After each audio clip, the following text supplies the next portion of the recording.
the story of Jephthah and his daughter. Jephthah was a man from Gilead, and he was a mighty soldier. But he was the son of a bad woman, and so people didn't think very highly of him. And his brothers drove him out and said, "You shan't inherit in our father's family, for you're the son of a strange woman." So Jephthah had to run away from his brothers, and he lived in the land of Tob. So poor man, he had all his brothers and family against him. They thought he was a bit different. It wasn't his fault that his mother was a strange woman and was a foreigner and was not a good woman. It wasn't his fault that his mummy was like that. And so his brothers hated him. So Jephthah was alone. And it happened that after a time that the people from Ammon attacked the Israelites. And the people of Gilead were frightened, and so they went to fetch Jephthah out of the land of Tob, where he had to run away to. And they said, "Come and be our leader, that we might fight against these Ammonites." And Jephthah said to the elders of Gilead, "Didn't you hate me and chase me away from my father's family?" How awful to be chased out of your own family. That's what people do. So he said, "Why have you now come to me when you've got a problem, when you're in trouble and distress?" And the elders of Gilead said to Jephthah, "Well, that's why we've come again to you now, that you might come with us and fight against the children of Ammon." You see, Jephthah was a very famous, strong soldier. And we want you to be our head, our leader, against these Ammonites. So Jephthah said to the elders of Gilead, "If you bring me home again to fight against the Ammonites, and if God delivers them into my hand, will I really be your leader?" And the elders said to Jephthah, "The Lord is witness between us. Surely you will be. We will do according to your word." Now, we shouldn't need to have to say, "Oh, well, this time let's say that God is a witness," because all our words should always be true, because all our words are spoken with God listening. And if only we really understood that, then we would probably speak a lot nicer than we do. So, Jephthah went with the elders of Gilead, and the people made him their leader over them. So then Jephthah spoke all his words before the Lord God in Mizpah. And Jephthah sent messengers to the king of the Ammonites, saying, "What have you to do with me that you're come to fight against my land?" And the king of the Ammonites replied, "Because Israel took away my land when he came up out of Egypt. Give us that land back." And Jephthah sent messengers to the king of Ammon, and he said to him, "Thus says Jephthah, Israel did not take away the land of Moab, nor any land from you, the children of Ammon. But when they came up from Egypt, Israel walked through the wilderness unto the Red Sea and came to Kadesh. And from there Israel sent messengers to the king of Edom, asking if he could pass through their land. But the king of Edom wouldn't let them. And likewise we asked the king of Moab, and he wouldn't allow us to.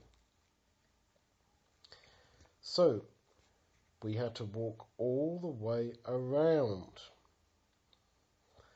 And we asked if we could pass through various places, but nobody trusted us to do this. And then there was a big battle between us and Sihon, the king of the Amorites, and the king of Heshbon. And God, the Lord, the God of Israel, delivered Sihon and all his people into the hand of Israel. And they then possessed all the land of the Amorites, and from the wilderness even unto Jordan. So now the Lord God of Israel has chased out the Amorites from before his people Israel. And should you now come and possess it? You should possess what your idol Chemosh gives you to possess. So you see, these Ammonites worshipped Chemosh. That was the name of their idol, their god. But of course the Israelites worshipped the one true God. So it just shows that this Jephthah, who'd been driven out by his brothers and lived in this land of Tob, in those years he had turned to the Bible, because he really knows his Bible stories. He really knows the history of Israel, and that's what happens to a lot of people when they have problems with their families or it feels all unfair, as it was really for Jephthah. You turn to God, and in the Bible you find it all comes alive. Because there, Jephthah, as he felt rejected, would have seen how Israel were rejected by all the people around them. So, the Spirit of the Lord, the power of God, came upon Jephthah. What does reject mean? It means that you don't want somebody, that you say, get out of here. We reject you. We don't like you. We don't want you. We don't want you in this spot. So in our family. That's what they said to Jephthah. And that's what the Ammonites and all these other people had said to the Israelites when they asked to just pass through their land on their way to Canaan. So the Spirit of the Lord came upon Jephthah. The Spirit of God is the power of God. It's not a person, it's the power and thinking of God. And God's power, God's Spirit came upon Jephthah. And he went out to battle against the children of Ammon, and Jephthah made a promise to the Lord. He vowed a vow. That is, he made a promise and said, if you will indeed give me victory over the children of Ammon, then it will be that whatever comes forth of the doors of my house to meet me when I return in peace from the battle, that shall be the Lord's, and I will offer it up for a burnt offering. So Jephthah went to fight against the people of Ammon, and God delivered them into his hand. And he had a great victory against them. Jephthah came to Mizpah unto his house, and behold, his daughter came out to meet him, dancing and with tambourines. And she was his only child. He didn't have any son or daughter apart from her. And when Jephthah saw her, he tore his clothes and said, alas, my daughter, you've brought me very low, because I've made a promise unto the Lord, and I can't go back. And she said to him, my father, if you have opened your mouth unto the Lord, do unto me according to what you have promised. Forasmuch as the Lord has taken vengeance of your enemies against the children of Ammon. And she said to her father, let this thing be done for me. Let me alone for 2 months, that I may go up and down upon the mountains and bewail everything with my friends. And he said, go, and he sent her away for 2 months. And she left her and her friends and mourned for herself that she wasn't ever going to have children. And it came to pass at the end of 2 months that she returned unto her father, who did with her according to his promise which he had promised, his vow which he had vowed. And she did not have any children. And it was a custom in Israel that the daughters of Israel every year went out to celebrate the daughter of Jephthah for 4 days every year. Now, did Jephthah kill his daughter? Did he literally offer her up for a sacrifice? Or does it mean that he offered her to God's service, that she wouldn't get married, but that she would always be a living sacrifice, as it were, for God?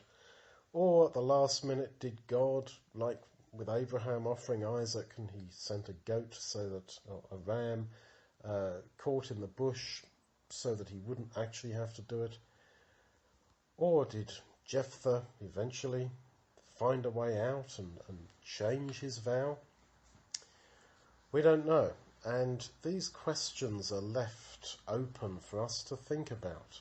And the lesson really is, don't make promises to God too quickly. Don't be rash. That is, say something quickly without thinking What if? Yes, what if, or what it really implies. But the girl, and she might have been just a young girl. And a coward. Well, she certainly didn't have children, and girls got married quite young then, so she might have been a teenager. But she's got a very grown-up attitude when she says, well, Father, if you promise something to God, then you should do it, even if it meant her maybe having to die. And of course she was sad, and she had good friends. And they went out for 2 months together to comfort her because of what her father had promised. So she was willing, as it were. She was a willing sacrifice. She didn't run away. And it's a bit like Isaac, that he also wasn't a little baby when he went to be offered with Abraham. He could have run away, he could have fought back, but no, he willingly gave himself. So in all this we see lessons, and yet there's always some questions left open for us.